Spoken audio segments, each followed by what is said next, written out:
back to the podcast, everyone. Today I'm with a very special guest, the one and only NugLife.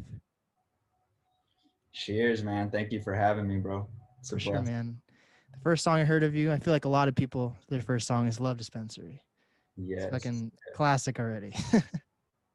Man, I've heard the phrase underground classic a few times. It's a great accolade, and yeah, it's cool to hear that. So, with a name like NugLife, have you gotten into the weed business yourself? Like, do you have any strains out, or do you work for a dispensary or anything like that? Great question, man. Going back to like 2017, 2018, I was definitely a little deeper into the how should I say, like there was a lot of cannabis events and what they call them, like sessions, basically, where a lot of different weed vendors pull up, set up their tables or their merch, if you will. So I was definitely heavy in that scene, and we've seen a lot of new laws coming in place and people really taxing cannabis now and seeing it get more designer weed and legalized. So I think my main focus was to establish myself as an artist before I take the big leaps into that field, Mm-hmm. to where it could be like, okay, I'm seeing Wiz, like, oh, he Oh, just yeah. did a collab with Raw and he's got his name on the paper, but he doesn't necessarily have to like put his time in manufacturing them. That Raw gets to worry about that. Or I see Dizzy Wright with his Dizzy OG and like Currency. So it's like working towards building that influencer foundation, if you will, so that when I'm ready to take those steps a little deeper, I can do so. But just like some slight sponsorships and free stuff here and there. Of course, in the next year or two, I would love to not have to pay for cannabis or like stuff like that, given that name, and I'm on the come up. So those are like definitely on my mind all the time, and it's just like, yeah, trying to establish that name. So they're like, oh, when I see NugLife, I think of him as a musician first, and then we go into the cannabis realm. So Hell just yeah. really building that foundation. With like your album covers and your merch, it seems like your NugLife logo and everything like that. Are you trying to build NugLife more as an artist, or do you want that to be a brand as well, or would you have like a different brand under weed? Shoot, that's it. I think I would love to keep NugLife the primary nucleus of the Mm-hmm. name. And then of course it gets kind of like weird in a cool way to where it's like, I had one graffiti writer in the Bay, Chris Micro. He was like, dude, you're kind of starting like a cult, bro. Cause like it's you, but you got all these people wearing NugLife on shirts. And then you're like, it can be a word that's in reference to you, the individual, but it's also a word that's in reference to like a movement or a Oh lifestyle. shit. So it's kind of like, it's a bit of a blur at times in these early stages. I like to believe I'm still at the beginning stages of everything. Um, so it's definitely stuff that runs through my mind a lot of like how to decipher, but I kind of like the beautiful madness of it all kind of intertwining with each other. Yes. But I have little ideas here and there. Like we got high def entertainment, so just kind of playing on that stoner name, and then I just made some new stickers that say Nug Hub, kind of making fun of Pornhub and Oh shit. shit. Hell yeah. So it's just like branching off in these little ways, but trying to keep NugLife the core that everything branches out from. But if I did have a weed shop one day, man, or some type of collab, I definitely would slap NugLife on that, Hell on the yeah. front of it, for Got a little sure. mascot and everything already, Definitely. I feel like the more you work, things like work out more too. Like look at like Tyler the Creator. Like he still uses golf and like golf wing and everything like that. And like if you look at it, that used to be part of his group and things, and like it just spread off into an actual brand and shit. So everything like comes full circle, you know. Definitely. And then you see Tyler spell it backwards sometimes, or like little variations and stuff. Yeah, I never thought. Oh my god, how did I not realize that? I just realized that's what flognaw is. How did Yeah, I? What he's the hell? I just realized that now. yeah, that man is a genius in his own life for sure. Hmm.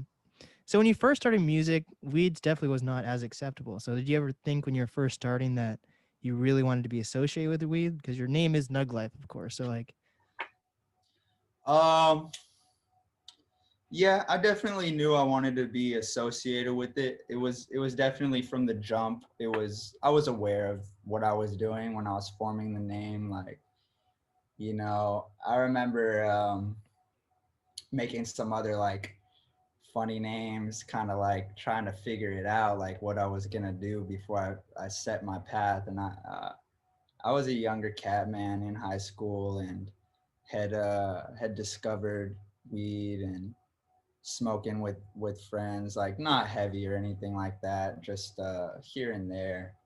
And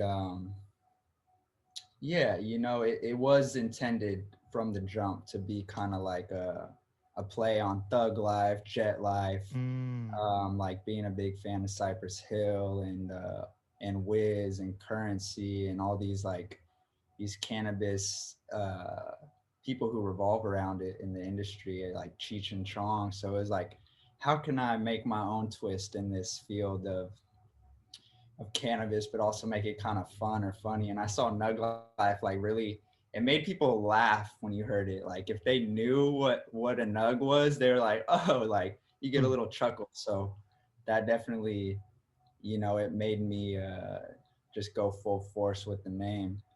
And yeah, it's seeing people laugh at it is like, okay, when you see someone smile or laugh, it's like, all right, now I need to figure out how to like work this the right way, so they're not laughing at the thing, but they're laughing with it. Hell yeah. It's definitely subtle enough. Like I really didn't even when I saw your name, I didn't really associate with weed. So it's like more it's like if you know, you know, and if you don't, like it's just a Yeah, cool name. It's an interesting name. It's catchy. right, yeah. So you probably people who aren't like users of cannabis, they probably scratch their head like, wait, what the heck does that mean? But then Yeah. the music can go ahead and make them not question that at all. Hmm. Uh, I'm So curious, how'd you hear the Love Dispensary? Like, where'd you find it being your first song? what's actually crazy is I just started this doing this myself too with local Seattle artists. I didn't realize how big playlisting has become. Hmm. So your song Love Dispensary has started to show up on like Spotify playlists and things like that and like recommended. And Word. like this morning even I've been starting to promote the Spotify playlist I've been putting out. And like I have people who can like submit their songs to it and everything like that. And like today even I got someone from Houston, Texas who wants to be on the Spotify playlist. It's All just right. like it's like a new because it's just playlisting in general. That's like that's how it's like it's almost like Spotify is almost like social media at this point. Like if it's a new friend or even like if it's someone you're into, you're like, okay, let me check out their Spotify and see what music they listen to, things like that. Yeah. No, yeah, definitely. The way the profile's set up, like it has a nice, just sharp look about it. And it's kind of like a lot of the artists, and I don't blame them and myself, we hate on Spotify at times because it's the lowest payout out of all the platforms. But in looking at the yin and yang and the positives and negatives, I'm kind of like, yeah, but I've gotten the most plays on Spotify. So if I want to be stubborn and say like, oh, let me take everything off Spotify and only stream here, Mm-hmm. I'm I'm cut down to 30% of my audience maybe or 40% because it's more than 50 is coming in from Spotify right now. So it's like this might sound bad depending which perspective you look at it, but it's like I I'd rather like not question the small income coming in instead of just not having it at all and not Right. Spotify not exist. And then now I have a song, Love Dispensary is about to hit 1 million plays this year to like almost 800K. And it's like, that's not happening on iTunes. That's not happening on Tidal, wherever else. Like it's doing good everywhere else, SoundCloud, but nothing like Spotify. Like their algorithms just really blow your music out of the water if you use it correctly. Mm-hmm. And some of those things are like, Like playlisting is the new radio. Like nobody's tripping off trying to send shit to radio DJs or like, Right. you know, they would say like payola back in the day, like you pay to get your song on a certain radio station, in which payola is illegal. So then you go into Spotify and you can like find out who runs a certain playlist and just DM them on Instagram. I'm sure you get hit up that Mhm. way and things. And you know, they even have like other sources to where I think there's like three different tiers of playlists, like the people who make the playlist, the algorithmic, and then the actual Spotify OGs. Yeah. Like really, really messing with that first category of like just normal people like us. Like, yeah, I've been able to kind of hit that algorithm because then the algorithm's computer based. So then if they just see you keep getting on these playlists, the computers are like, oh, they like this. Like, Yeah. it's just like a snowball effect that's like is beautiful. I love it. I wish they would pay out a little more, but at the end of the day, I'm not mad at getting a bunch of fans either, because then they might buy some merch or, um, you know, they even got the Cash App donation on there. Like people will just chip me $20 or Hell more yeah. or less. So, you know, I'm not mad at Spotify, you know, that, but it's just, you know, they're trailing off the music industry system that was already there. So it's like people been getting screwed, so they have to figure out how to do it to independent artists now. Yeah, and then like artists get pissed though when they see like a Joe Rogan and who gets like 100 million for a fucking podcast, which is Right, dope as fuck. But like it is. artists are like, okay, you're gonna pay him, and we understand why, but we're getting like cents on streams, versus like it's a It's a crazy thing, but definitely Netflix. I mean, not Netflix. Spotify is like it's like the Apple iPhone out of all the phones, or like the Netflix out of all the streaming services. It's like the cleanest version of like a resume for like artists to showcase to other people. Like you don't see people posting their SoundCloud analytics at the end of the year, SoundCloud wrap up, and they're posting Spotify wrap ups and shit like that. dead ass. Yeah, yeah, man. It's a beautiful machine they got there. Yeah, it's nuts. So you're based in California, correct? Yeah, man, a bit of a nomad. I'm in LA right now, and I've kind of been circulated around LA most of my life. You know, my pops lives in San Diego on an Indian reservation. Oh wow. I went to college in the Bay though after high school for like, man, I kind of chilled out there like a cool three to 4 years, and just got into my niche of music production. And you know, I moved up there at 17, so I was just becoming a young man. So I definitely do give a lot of credit to the Bay and all my folks up there, and was blessed to get a scholarship to go to music production school Oh in shit. Frisco. Yeah, it's crazy, bro, for being because I have some native blood in me, so I was able to like just do, you know, not like a crazy student in high school, but just maintain averages and stuff like that. And they blessed me to go up to music production school, and from there it was kind of like I learned the ropes to this, I guess, the industry standards. But you know, realistically, a lot of the successful artists didn't go to school and stuff. But I'm not gonna deny it gave me a few gems. And then you know, came back to LA, linked up with some of my people from high school, and just kept spreading the NugLife enigma. And so yeah, I just kind of rep all of Cali because of that. Like I'm never gonna be locked off to one area or anything Hell like yeah. So that. what percentage of like Native American are you? Can you live on the reservation too if you wanted to? Yeah, Oh definitely. shit. Um, yeah, my pops, he has a house down there, you know, and, you know, that will be mine one day. I mean, it's our house, you know, and yeah, basically my grandmother's full-blooded Native American. Wow.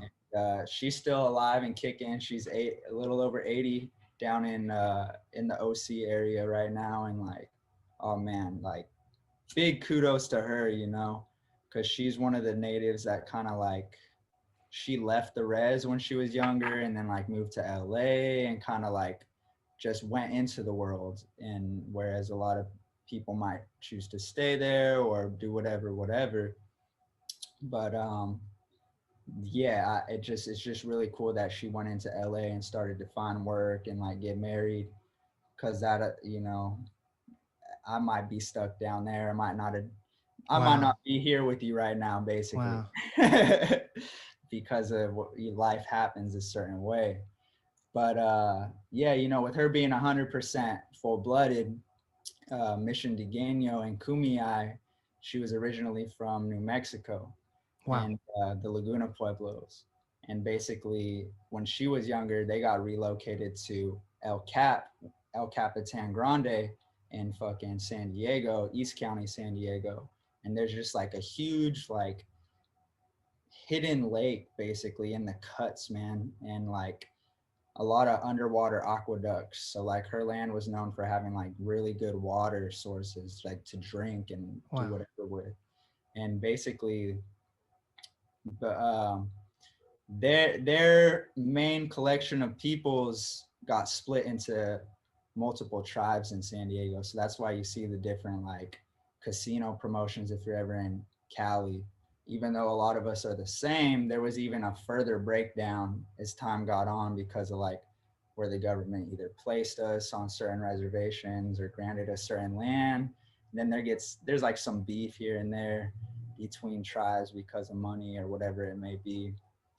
Um, but uh, but yeah, man, it's a trip. It's a trip, man. So I definitely will be back on the reservation. Like I go a lot time to time, and I feel like as I get older, I'll probably live out there more and probably try to like bring all these artists I'm working with out there, because it's just like an open desert and it's Wow. like a lot of space, and just like the stuff we pay a lot of money to do is right there. You know what I Mm. mean? Like a lot of people want to go escape into a cabin or go to Joshua Tree and just trip out on life.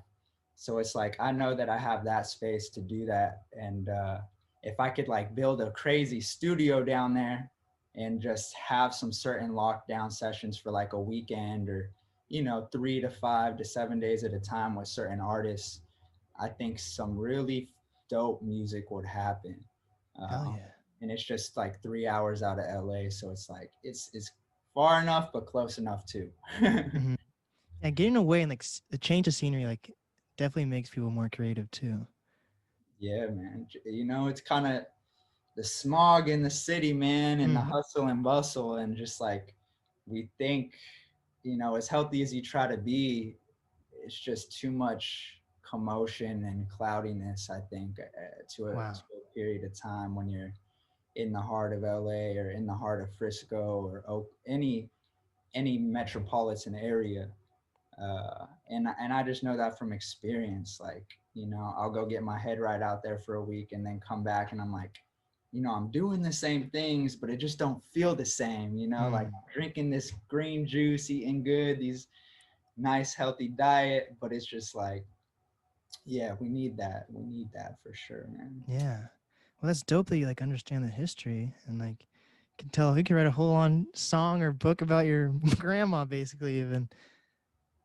Yeah, man, definitely. I'm still learning it too, bro, because like I'm I'm I'm a hybrid, bro. You know what I mean? I was born out in the LA suburbs, and now living from Frisco to LA, it's like I have to go back there and reach back and talk to certain folks who I know have been rooted so they can give me the right game.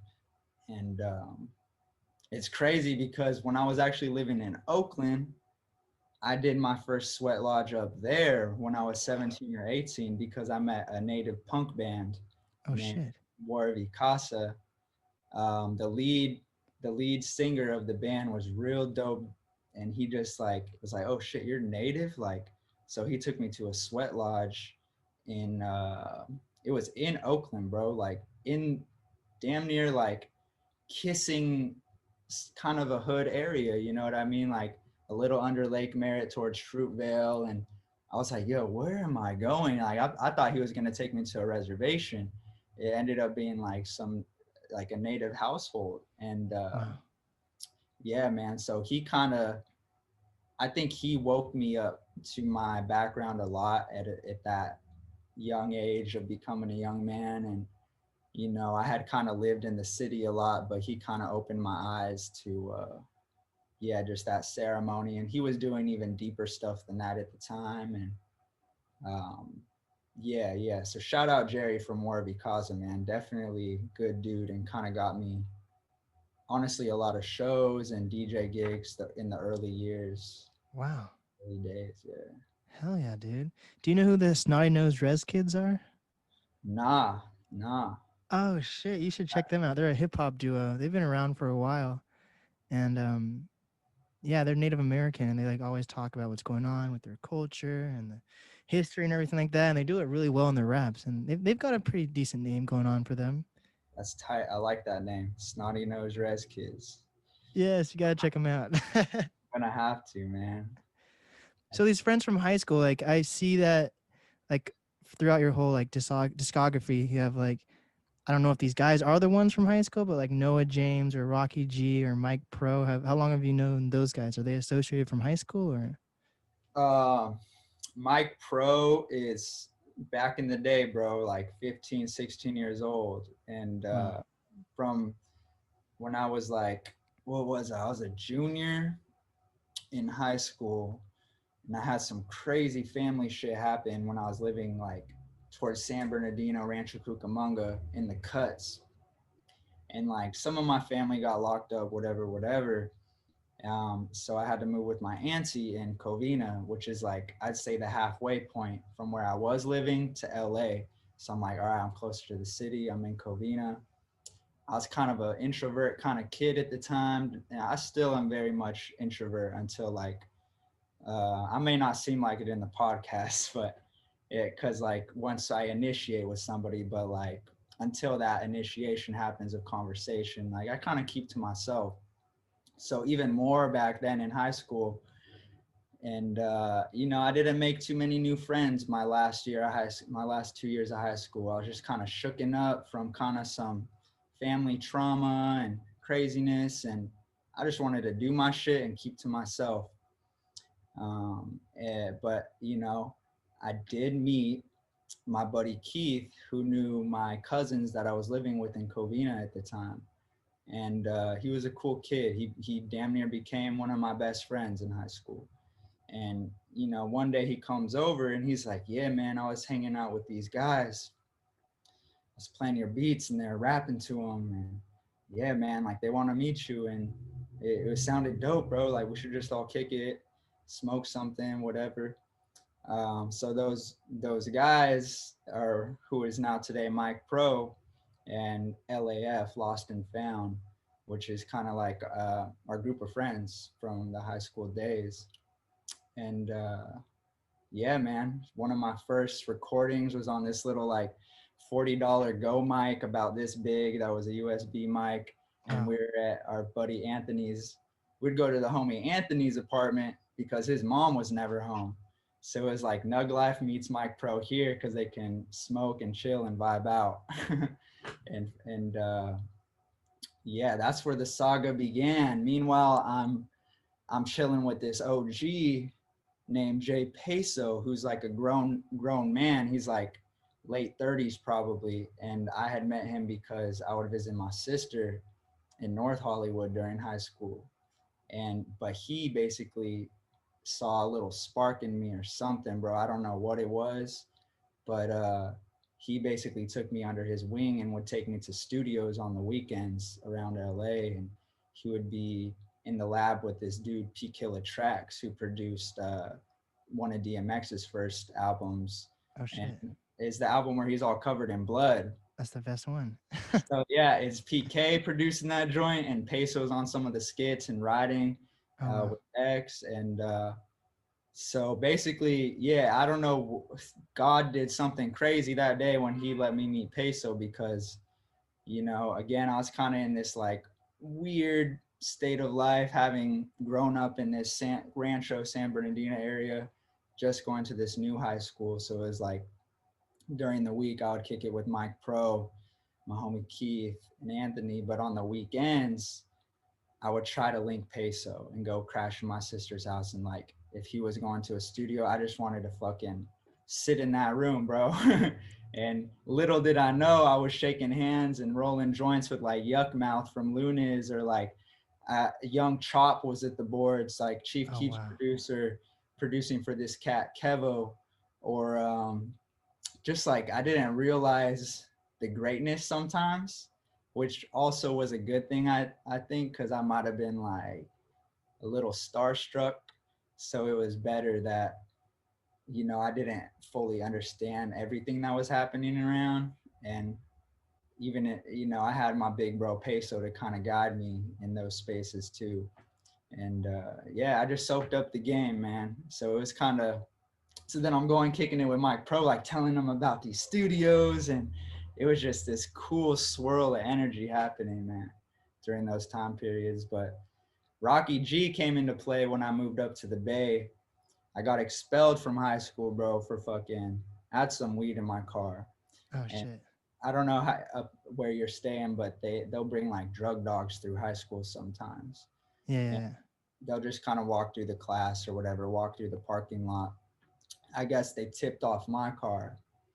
So that was actually, uh, that was a night where I had seen Wiz Khalifa and Juicy J Oh shit. in concert. I didn't meet them or anything. I went with my homie Keith from LAF. We must have smoked in the car, whatever, whatever. And the next day the dogs happened to be there.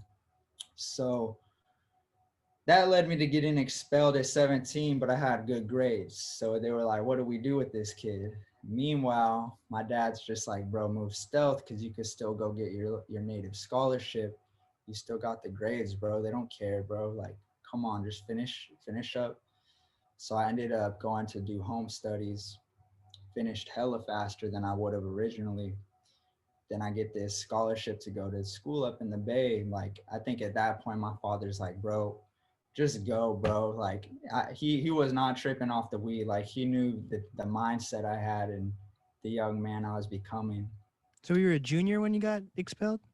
At that time I was a senior, like a few months in as a senior. So Got then it. I must have graduated like,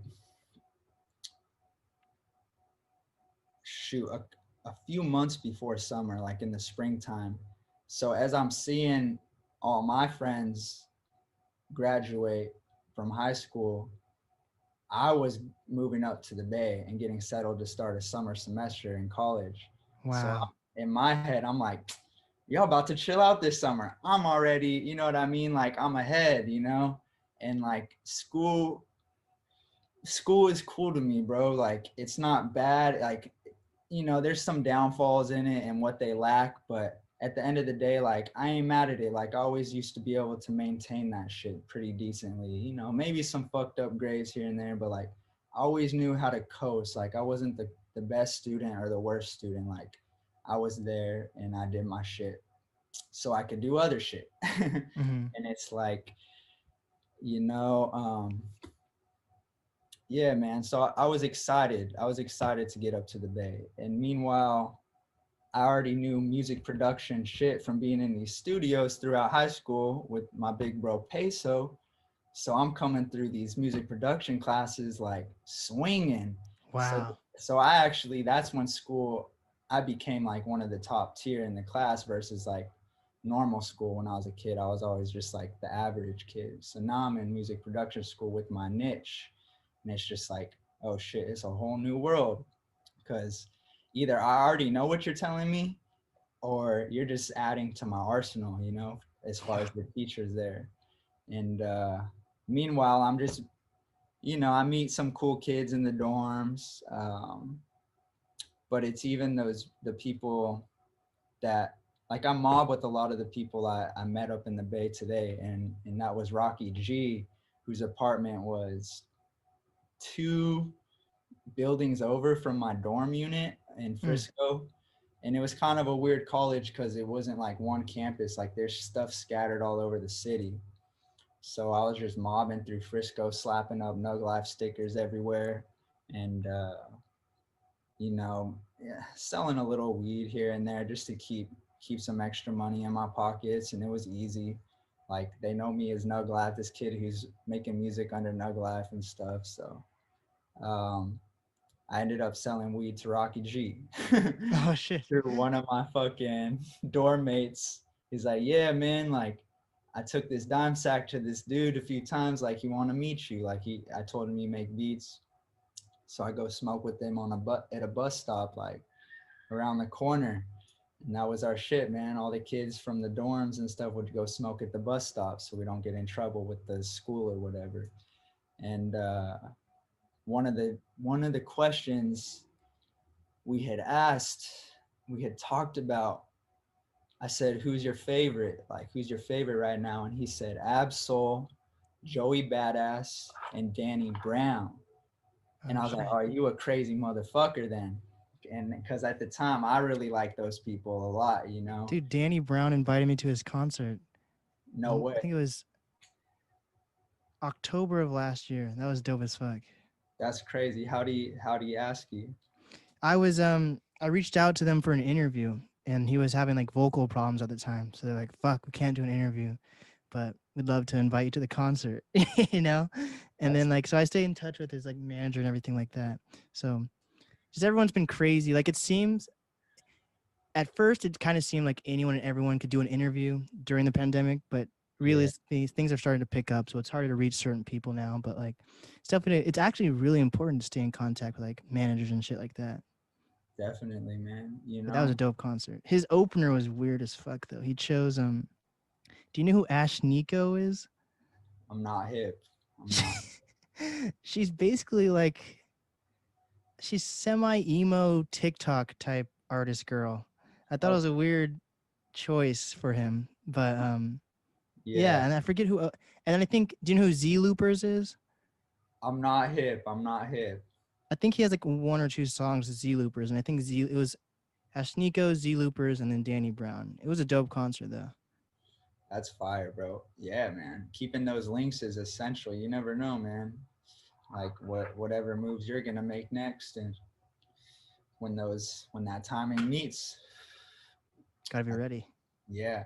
He actually followed Rocky G on Twitter like in the past month or two, which Oh we're shit! scratching our head. Like we are like, what the fuck, bro? Like he didn't, it's just kind of random. Damn. So how did you come to meet Noah James? Is that how you pronounce it? Yeah, Noah James. That's so that was like so we got Mike Pro stage 1 saga, Rocky G Bay Area stage 2 saga. Then here comes Noah James when I moved back to LA. It's part 3, which I'm kind of Yeah. like, you know, uh it's funny to label it that way. But like I was trying to say it chronologically because I came back to LA after the Bay, kind of a sporadic move. I don't know what made me do it other than I had finished school and I didn't want to feel stagnant in one place. And like I knew my family's in LA too. So let me try and get back out here, connect back with Mike Pro after being gone for so long. Um, see Peso as well. But still, the first year in LA was kind of like trying to figure it out. Like, what am I going to do? Who am I going to link? Like, my resource pipeline was not as elaborate as the Bay Area. I mean, I had left during high school, so I didn't know the sticks, but I did have a few sources. So probably like 2 years in the LA, 2.5 years, I started just picking up some business classes just because I'm like, fuck it, I'm here. I'm gonna utilize this scholarship again, and I'm gonna take some entertainment business classes in LA Film School. And through that, I started learning like artist management and like just rollout planning and like how to run independent album campaigns versus like more corporate industry style ones. And through that process, I'm also like bringing Rocky G down to the Bay or like trying to get Tone Oliver out here and certain Bay Area cats or like intertwine, just like mix it up a little bit with LA and the Bay if I could. And Tone Oliver and my homie Hella Positive started coming down to LA because what I was trying to do was I was trying to like apply my business courses to real life scenarios because it's like a lot of it in there was like imaginary to people, but I'm looking at it like you're giving me an event planning class. Why not apply my fucking class project to a real event that I'm gonna do? Because again, like I know these ropes to the underground game, but like you're only giving me more tips and shit or catching me where I slip. Mm-hmm. So I also started applying like artist management things with Tone Oliver, and through that campaign is where I really got to meet Noah James because we Mm. started running shows with Tone in LA, and Noah's hearing a Tone again and hearing my name because even though I met Tone up in the Bay, he was actually from LA. And so is Jetpack Jones. Like, but we all linked up in the Bay. We're just like, oh, we're all just some LA cats, you know what I mean, up here. So then Noah reaches out one day to book Tone and I for a show in San Diego. And that's kind of where that bridge was first built. And I had heard of Noah's name a lot. And even at the film school, like I remember some kid who did hip hop, he was like, yeah, like that was one of his notable shows was like doing a Noah James show. And yeah, so Noah started booking us a few times. And Wow. through that shit was tight. Like, all right, is this a OG? So, you know, wisdom, just like the mind. And he had after like he booked us like two times and maybe booked me, and I was meeting Zay at that time, and he must have, you know, I remember doing a show with Zay through his platform, and I seen he was doing a show in LA one day, probably like 6 months in after meeting him face to face. And I was like, what's up? Like, you got time? Pull up to the studio before the show, you know, let's kick it. I might come to the show after and join you.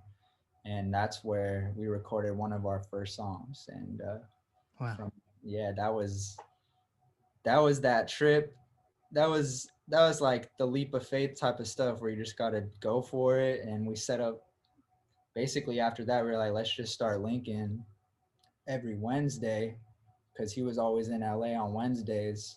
So it's like, it was just a rotation of like, all right, we have a song, maybe you'd finish the hook, or maybe you did a hook and a verse and a second verse, like then he'd come back next Wednesday and I'd send him a new beat or he'd pick out a new beat. And like, it was just a sick rotation and a cycle for greatness. And that's where our collab project came. Damn, that's dope as fuck. So during all this time period, do you have like any stories of like shitty jobs you had to do, or were you working like in school full time, or? Man, mostly full-time school, bro. I mean, if anything, that was kind of just working for free, bro, or working like Oh yeah. shitty gigs or kind of more boring DJ gigs that aren't really for Nug Life. It's just kind of like some more generic shit that I'm doing. Um, it's just kind of like doing some of the recording work too that I'm not gonna necessarily show off on my IG or have my name stamped on, but just really doing some of that grunt work to keep some funds coming in. And yeah, that's more of the shitty end of the stick. It's like when you're trying to become this freelance artist, you know, you got to understand, or people, not you specifically, but like people sometimes they get rubbed off the wrong way when they realize like it can't all be about me and my core work all the time. Like you're gonna have to like do some shit you don't necessarily want to do. Like I might do a session, a 5 hour session for $100, $20 an hour, recording somebody's mixtape real quick. But it's like I'm sitting there thinking about how much I want to get home and work on my own shit. Right, right. So that I'd say that was more of the grunt work that I Mm-hmm. had, and it still happens today, time to time. Like I'm not, by no means am I rich, man. It's just like it's just this. It's a balance. It's, yeah, It's the grind. yeah. So how many friends or artists have you produced like their full albums for? Because I know you made one for Rocky G, and I think you have one with Noah James where you just are the producer, right? Right, right. Yeah. Pretty much I got a lot with Rocky. I got like 3 projects with him. I got the one joint with Noah. Really? Yeah, I mean that's those are the main projects that are out right now that I could think of. Um, on Self Provoked's last project, I did 5 tracks on that joint, which was pretty dope. Um, a lot of collab songs like that, to where I come off with that Alchemist, or Mad Lib Hell approach, yeah. if you will, Apollo Brown. You know, like you'll notice that most producers don't present themselves as like an artist. Like they kind of stay on like the album credits versus like I'm like trying to bust that Dilla, like Flying Lotus. Like you will see like it will say the artist and the producer on Or like the. Metro Boomin kind of like that's like the most mainstream you can get almost. I feel like. Very much so. So like taking that approach, a lot of the time, you know. But I have ended up on other joints where it's like, okay, like it's their joint, and I just end up on the producer credits, which is cool too. More recently, like I've had some collabs with Aura the Prophet, from I think it's from Cincinnati, Ohio, and he brought on board Dizzy Wright on 2 Oh songs, and then this last one, Crazy Bone from Bone Thugs and Harmony. So wow, that was dope, just working with him, and he understood like the concept of like, oh, okay, let's run it, Aura and NugLife, you know. Some another one I got coming out in spring-ish, give or take, is with Viva Mescal. He's from East LA, and he's actually, how should I say, like he's basically like the organizer in general of the group EOTR, which is the hip hop group where Zay it originates from. And that's kind of like how I met her, and Don't Sleep and Mad Max and Kiddo. All of EOTR, real dope cats. But so after working with Zay and kind of like, I'm sure Viva got more familiar with me and watching me grow over the years. So he reached out. So we've been cooking up something, yeah, just a beautiful collab project. So it'll be a Viva Mescal and NugLife project. that's dope as fuck. How'd you come up with your Nug Life tag? Like the Nug Life. Man,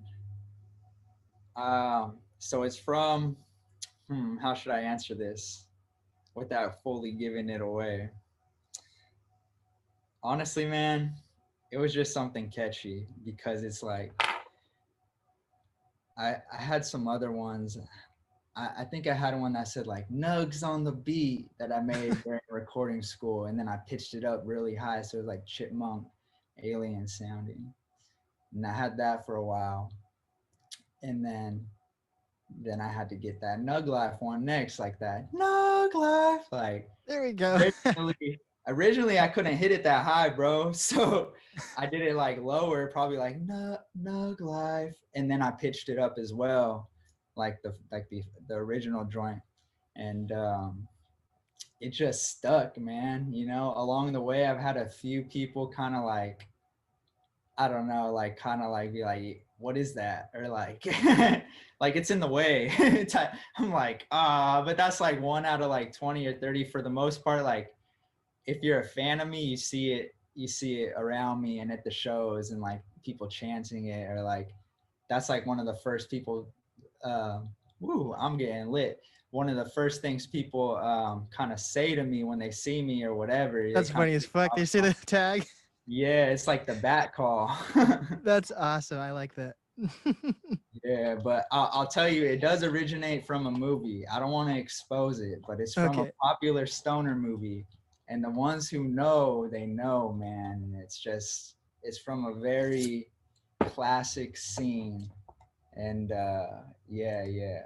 I'll leave that for people to kind of research, or maybe drop in the comments of your YouTube video one day. Hell yeah. There we go. So how would you come? you started out with Ock the Savior, but how the fuck did you end up getting all of Underachievers as well? Like that's insane. Man, through him. Yeah, through AK, man, because like honestly, bro, I've been a fan of them since I was young.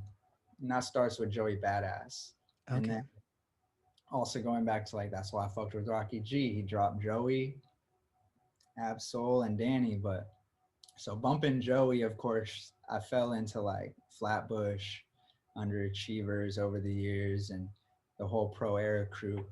What about Clockwork Indigo? Fire, Hell fire, yeah. bro. Hidden Deep Gem. hidden gem as fuck. We went to that tour when they stopped by Oakland. Oh shit. Me, was Rocky G there? He was. Rocky G, my homie Malik, dope skater for Thrasher Boys and like P Rod's company, and another homie from college. Just like, yeah, so we saw that shit, bro. And so basically, they formed the sets like it was like Underachievers opened, Flatbush did their set, and they're like, don't leave. And they all come out dressed up differently and they do Clockwork Indigo. Oh And fuck. I'm like, what the fuck is going on right now? Holy and shit. and I just remember I had an epiphany that night, bro, to where it was like I'm in college, I'm probably like halfway through a little more. And that was like the next layer of just like me reminding myself like, all right, this school shit's cool, bro, but like it's gonna take a different type of just learning and energy and just mindset to really do what the fuck I just saw in front of my eyes, and just getting in the game of music and heavier. and and I still, I had been in those studios prior to college, and I remember certain heads in the studios as I was in high school would be like, go to school, Steve-O, it'll be good. You'll get some stripes, and then you'll come back and get to work with us. And so that, I don't know, but I just remember getting that itch that night when I saw that show where I was just like, man, like fuck school, like I'm ready. That's how hyped that set got me, and just being there with all my friends. And but yeah, it come to present time. Like 2019 is where I actually released with AK for the first time and kind of reached out. And yeah, I just remember I was really sick, bro, and I had like a mad cold, and I'm just like still trying to work though, because like I was getting ready to drop the Beat Dispensary, and I had some tracks, and I started reaching out to artists, like big artists, and I'm still a little guy to them, but it's like I'm even smaller than what I am now. And I just emailed like 50 cats, bro, like, or DM them or whatever I could do, like management emails. And, two or three will respond. And that happened to Yes. be AK the Savior, Self Provoked, a few other cats that I didn't, it didn't go forward for whatever reasons. But yeah, that's what happened with that joint. And I had linked them. I had my LA studio by USC, and just did we got to work. I had that Check the Status song with Rocky G. He already had the hook on there, so I was trying to present music where it was like there was already like ideas laid out. They just had to like fill the gap or whatever it may be. um, so yeah, that's where that joint came. And then about that joint with Mike Pro and Self Provoked, that's kind of like the same way that came to be, with that same email or message thread that I kind of did. I'm on the couch all sick, but I'm like, nah, I'm working. And yeah, that was a trip because, you know, working with artists at that scale, and me being smaller, but still trying to show them that I got something to give. Yes. Know your And worth. yeah, and these cats do features for people all day and charge them up the yin yang and then never see them again. And it's like, it's kind of like I'm sure it tripped them out that I reached out as a producer. It's like, Mm. what the fuck is going on? Like, what? Like, it be all types of artists reaching out to us on some business shit. So, you know, I set up I set up a trap, bro. A Wow. beautiful trap where it's like whether somebody were to charge me for a feature, whether they were going to do it for the love, like I try to reciprocate for the long term and be like, all right, we worked on something for my shit that I'm going to release. Like, you guys want some beats, you want to listen to some shit, like no matter where it takes it, like how whatever they want, kind of like just reciprocate that stuff. And so that's where I think just furthering the relationship comes. And down the line though, yeah, I was able to link the whole underachiever situation through AK, having met him first, and then Wow. he linked me with Issa on the other joint, Long Flights, and then I reached back out to AK for Digital Dope, and originally he was just on it, and I'm just like, like, hey, what? Why not? Like, why not take it to this next step if I already got you and Issa on the project, and to just get an underachiever song. Wow. And it's like whole time I'm a fanboy, bro. But I'm also a business music mind, so I know just where to draw my lines and all that. Yeah. That's dope as fuck though. Do you know who Azizi Gibson is? Mm-hmm. I've had him on the podcast. That was dope. It's crazy because you're talking about Flying Lotus. You know, he's associated with Flying Lotus, and Mm-hmm. recently more with AK as well. They have like they have like 4 or 5 songs together now, and they're all insane. Facts. Yeah, bro. I think Brain Feeder released one of their first mixtapes Yeah, back in yeah, the yeah. day. Yeah, Indigoism. So it's like, yeah, that's always been the world I enjoyed through music, like psychedelic rap, bro, or like just really wavy shit, you know. And anybody who's like on my project, it's either like I truly believe in them, or I truly like love their style, or something aesthetically about them. Like, it's not like I'm just putting anybody on these producer compilations. So it's like, of course, with AK, it's like, all right, I look up to these cats, even Noah to an extent, and like Rocky, everybody. Like, it's like, I don't know where their careers are gonna go. So it's like, I just want to try to bring out the best. But like certain cats, they have such a sick catalog out right now, to where it's like, I got to take in that dopeness and be like, all right, how can I do some type of twist or what, Mm-hmm. lock in a nice frequency. So, do you think it's easier to connect with artists when you're going as a producer or when you're portraying yourself as an artist? I think as a producer, I think I've had like the I think it's just like the scarcity rule, man. Like, what do you got more of out here? Everybody's rapping, everybody's doing something vocal. So I don't know what the real ratios are, but it seems like for every whatever 5 artists, there might be one producer, engineer, or artist that Mm-hmm. knows how to do that. So it's like, you need more of us then. It seems, Wow. Yeah. uh, and it's also like, that's the broader way to look at it. But it's like, it's we have something that pretty much They every need artist actually. needs. Yeah, yeah. Like Whether they it's don't need a guest feature from an up and coming artist.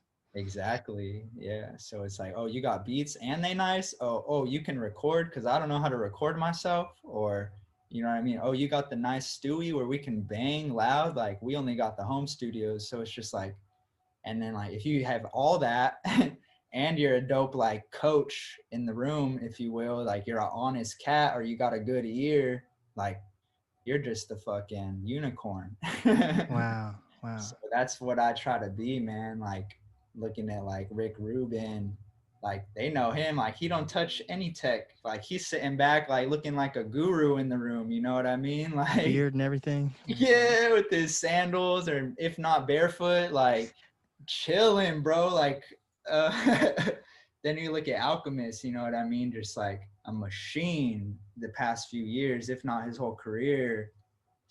And then the elusive Madlib, like it's just like trying to embrace that because you know that they're not just sending cats beats and leaving it at that. Like, Mm-hmm. um, to an extent, maybe with certain people, but with their, of course, with their collab stuff, like you're just in the room, like really just doing something different with the artist, Wow. and it's a different type of trust that's going on, and no ego of like trying different things and all. It's, yeah, just it's something that I have to work on too every day and figure out how to become better at that, just being that steer the ship of the studio the right way.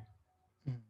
And that's where the money's going to come, and that's priceless, bro, at the end of the day. Yeah, man. Yeah, you've had some dope ass features, and like I took a chance to listen to your entire catalog, and like the progression is just insane with the beats, the features. Like you could definitely see the maturity in your music. It's exciting. There's definitely milestones with every project.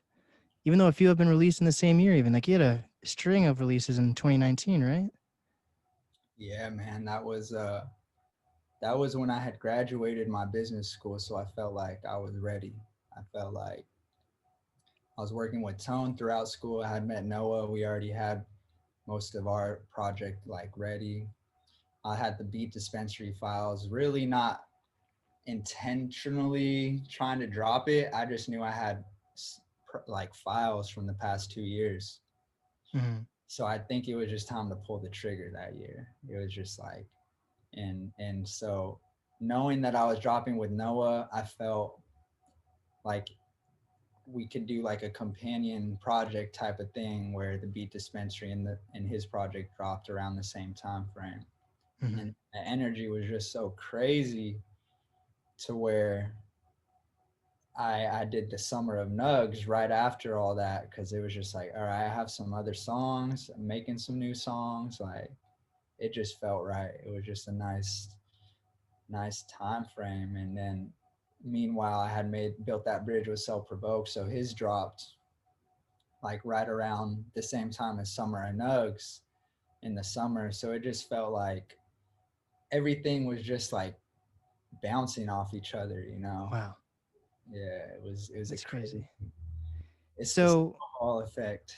yeah, dude, it's I'm telling you, you can definitely see the progression too. It's exciting. Yeah, man, it's beautiful, it's a trip, man. So with the Love Dispensary, did you think it was going to be that big of a hit for you? I didn't think so, as far as like looking at the comparisons, if you will, of like numbers and shit. Definitely sonically in the frequency, I was like, this is some shit right here. Like this beat is crazy. Like, and to where I was like, how do I make something better than this? Mm, The producer, like, how do I tap into this more? Like, how do I, because a lot of time, like, we in the lab, we're really mixing it up. We're just like dropping certain shit like a real scientist. So it's like, what did I do here though? Like, what's the real formula right here? And that shit was just a priceless sample. And it kind of had like an A and B formula to it, to where like the intro has its like those singing vocals with Zay, but then it just drops into some other shit. And it was just, I knew there, like internally, it was one of the dopest songs on the project, but I didn't know it was gonna do that or catch that. The algorithm on Spotify and SoundCloud and iTunes, like everywhere, basically, it just shows that it's one of the gems for sure. wow. What made you release a Love Dispensary Part 2? Oh man, carrying on the saga, just passing the torch on. I had made that beat up in the Bay, and I was doing some work with Rocky G, and it just sounded right. Like the sample was saying love in it a lot, and it just had like this real soulful feel, and it kept saying like different love or positivity in the actual sample chops. And I had recorded the hook up there, and came home and kind of sat on it, did the verse. I got my niece to do the little NugLife tag on the outro this time, which was really cool. Um, but yeah, you know, it's definitely me stepping out of the producer chair a little more, which I do on rare occasions. Um, but yeah, just following that, and I had the same artist who did the Beat Dispensary artwork. He did the cover for the single, and you know, yeah, man, it just felt like it was the one. It's, you know, it's different. Of course, like it's like, oh shit, NugLife's on this joint now, and Hmm. like, so it was a changing of gears. Definitely, I don't want people to think that the next project's only going to be NugLife either. Like, you expect the same faces around, and maybe on a different whatever the other songs may be to come that are on the hard drive. And yeah, just carrying on that, because like I did All I Want to Do from NugLife 2020. That's like a NugLife song. Or like there's even one I did with Self Provoke that I'm like proud of, because I'm like, fuck, I look up to Self like since I was a kid. So I laid a hook and he trusted me, or thought it was cool enough to lay a verse. You know, that was really, those are some proud moments. Also just embracing, like, I've recorded all these people, like, you know, past conversation through the creative process. So like I learn a lot. So I'm just showcasing that also. So it's just building that trust a little more too, to where if I drop something in the studio, like if we're going back and forth on ideas, I feel like people will trust me too, because there's an example of that, kind of like how you would see Jay Dilla spit some bars, or Yeah. Evidence, Alchemist here and there, kind of stepping into that realm a little bit. But um, I was gonna say something else, but it left my mind. Yeah, no worries. Does it like bounce off each other, do you think? Like, do you learn when you step into like the artist cap? Do you learn things from that to bring back to producing, and likewise, vice versa? Yeah, man, definitely. I think, of course, I'm learning more how to be an artist than a producer, because the ratios are there. I've gotten closer to my 10,000 hours being a producer. Um, it's definitely kind of like, it's kind of intense too, because like I'm recording myself and then trying to mix myself and do certain shit. So it's kind of like you kind of get drowned out, like, because you know what you hear in your head is not actually how you sound sometimes, or Mm. whatever it may be. So it's a cool challenge. And finding those pockets. But yeah, you know, it's baby steps. You know, I pass my recordings around to my friends too, and see what they think, and you know, just make sure I listen to it a lot of places. And but yeah, overall, it's just it feels good to do that. You know, I played guitar as a kid as well before I made beats, and like it just kind of brings back that too, of just like being musical in a lot of aspects, in Oh different ways. yeah, Yeah, that's important. I think. Like sometimes you get stuck in if you stick just to one thing, you kind of get tunnel vision. Also, it makes you more creative to step into different hats. I feel like. definitely. Yeah, So, how'd you actually meet Planet Asia? That was a dope collab you had too. Feature, I guess. bless, bro. That was So basically, that was the same formula as before with the Beat Dispensary 2019, to where I had NugLife 2020, I had a batch of songs, and I had this track with Vel, you know, and me and Vel have a nice little like collection of tracks that are kind of on the hard drive right now. But when that happens, you know, sometimes I'll ask artists like, yo, could I use this track for my project? Um, so she gave me the blessing, and I'm sitting in the studio, and I kind of just I did that hook, and I basically like I recorded the hook in the mic, and then I scratched it on the turntable, and that kind of like solidified like I have to get Planet Asia because like his name's in the hook, you know.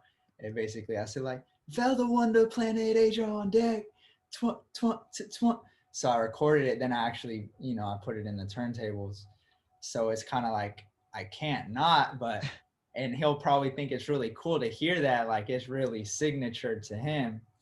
um, so yeah, you know, I reached out. I did my other batch for NugLife 2020, kind of reaching out to big artists. This time I even did all types of artists, like big artists, little artists, like all types of people I want to work with, from the underground to, you know, the top tier. But of course, that one was just direct to Planet, and yeah, we linked up at the stew. He pulled up. You know, he had already knew Vel too. I think like she had opened for him at some point back in the day. So that kind of like helped him, I think, like, I don't know, be familiar because he's hearing, you know, homegirl who Or he's get already, vetted, basically. yeah.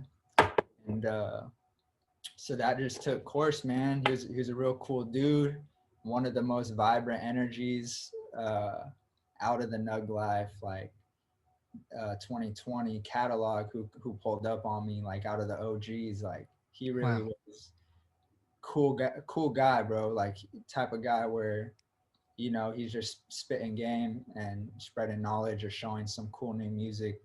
Like, oh, what, you fuck with me, bro, and Alchemist, but you haven't heard of this guy? This, you know, whoop de whoop. Hell So I yeah. was just sitting back, you know, just soaking up some game, and I'm That's sure dope. he saw like the drive, and I'm just playing them different songs of the project and trying to, you know, familiarize with them. That's awesome. So, what are 3 artists that you really want to work with? Like, who are your dream artists? Whew. Wow, that's a good one. Off tops, I really want to build with Larry June at some point. Ooh, I really enjoy what he's doing. It's like he's fly, but he's G. You know what I mean? Like it's and the sound. It sounds right. Like it's not. He picks nice beats, and so Larry June's on my list for sure. Um, I think it's really hard to to leave it to three because I love so much. But off the top, Larry June, probably Evidence, maybe throwing uh currency, maybe. I don't know. It's kind of hard to dwindle it down, but in this moment, that's what I'll say.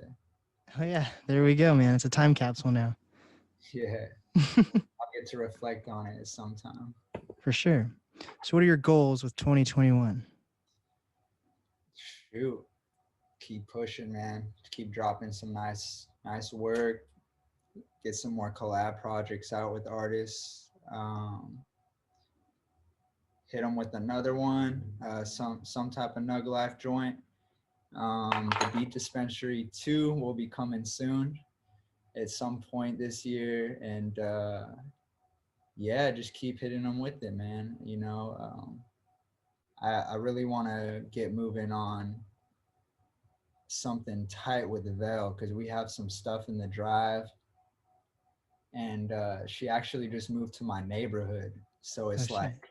I'm like, oh shit, we got to drop this year, sis. Like, what's up? Like, so I really want to manifest that to happen at some point in 2021. And whatever else comes with it, man, you know, some more joints with Rocky G, Noah, whoever else it may be, and just grow as much as I can as a person, you know. Hell yeah. So, Nug Life, what is some advice that you have for up and coming artists, creators, influencers?